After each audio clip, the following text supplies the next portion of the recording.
ये तस्वीर ध्यान से देखिए। मोदी की सुरक्षा में लगा एसपीजी कमांडो बिजली की रफ्तार से आगे की ओर बढ़ता है। कार के बोनट पे गिरा हुआ पिंक कलर का सामान उठाता है और उसे पीछे फेंक देता है। जितनी तेजी वो दिखाता है उससे साफ पता चलता है कि मामला बड़ा है। तो क्या मोदी की सुरक्षा में सेंध लगाने के लिए किसी ने कुछ फेंका था? बाद में पता चला ये चप्पल था। सोशल मीडिया पे कई पत्रकार और विपक्षी पार्टियां इस पे मोदी को ट्रोल कर रही हैं। कांग्रेस पार्टी ने ट्वीट कर लिखा, अपने ही संसदीय क्षेत्र में मोदी जी का स्वागत जनता ने फूल बरसा कर नहीं बल्कि इस तरह से किया। ये गलत है। जनता की नाराजगी साफ नजर आ रही है। अगर मोदी जी ने काशी का विकास किया होता तो ये हाल नहीं होता। हालांकि कांग्रेस के इसी ट्वीट पे पूजा नाम की यूजर लिखती है, तमाम हथकंडों के बाद भी इंडी गठबंधन के लोग जीत नहीं पाए, इसीलिए अब तरह तरह की हरकतें कर अपने लोगों का दिल जीतना चाहते हैं। तो क्या सत्ता में न आने की बौखलाहट विपक्ष के नेताओं को ऐसी हुई है कि वो अब प्रधानमंत्री पर इस तरह के हमले करवा रहे हैं? ऐसे तो प्रधानमंत्री नरेंद्र मोदी कभी भी प्रोटोकॉल तोड़ के पैदल चलने लगते हैं, आगे बढ़ने लगते हैं, जनता से हाथ मिलाने लगते हैं। तो क्या अब मोदी को ऐसा नहीं करना चाहिए? क्या ये तस्वीर इस बात का इशारा है कि मोदी को जनता से थोड़ा दूर रहना चाहिए?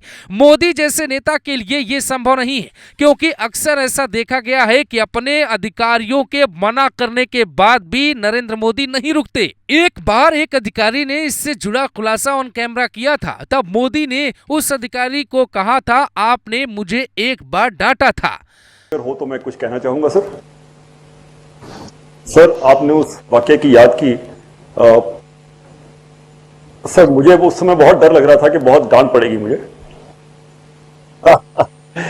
लेकिन आपकी समझ, आपका बड़प्पन कि आपने उसको इतनी उदारता से लिया, और मैंने उन समय में आपके साथ जो समय गुजरा सर, उस समय बहुत कुछ सीखा।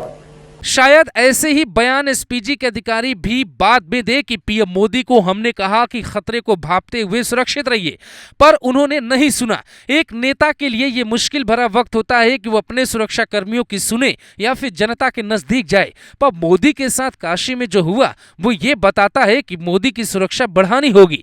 अगर जनता की नाराजगी है तो फिर ऐसा करने वाला सामने क्यों नहीं आया? इस घटना को 48 घंटे हो चुके हैं। 18 तारीख को मोदी काशी में गए थे।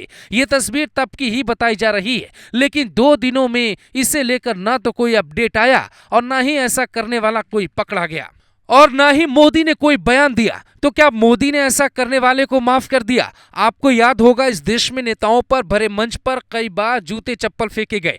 यहां तक कि नीतीश कुमार पे चप्पल फेंकने की तस्वीर जब आई तो कई सवाल उठे थे।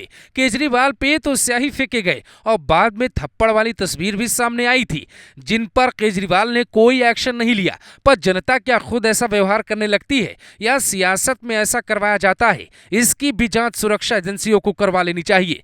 प्रधानमंत्री की सुरक्षा में किसी तरह की सेंध न लगे, ये सुनिश्चित करना होगा। ये घटना सिर्फ सुरक्षा से जुड़ी नहीं है बल्कि प्रतिष्ठा से भी जुड़ी है। मामला ये नहीं है कि नरेंद्र मोदी के साथ ऐसा हुआ, बल्कि मामला ये है कि देश के प्रधानमंत्री के साथ ये क्या हो रहा है। जिसने भी किया उसे जल्द से जल्द पकड़कर उसका इरादा पूछना होगा, क्योंकि दुनिया तो ये वीडियो देखकर कई सवाल पूछेगी और कहेगी भारत में ऐसा हाल है। आप इस घटना पे क्या कहेंगे? कमेंट कर जरूर बताइए।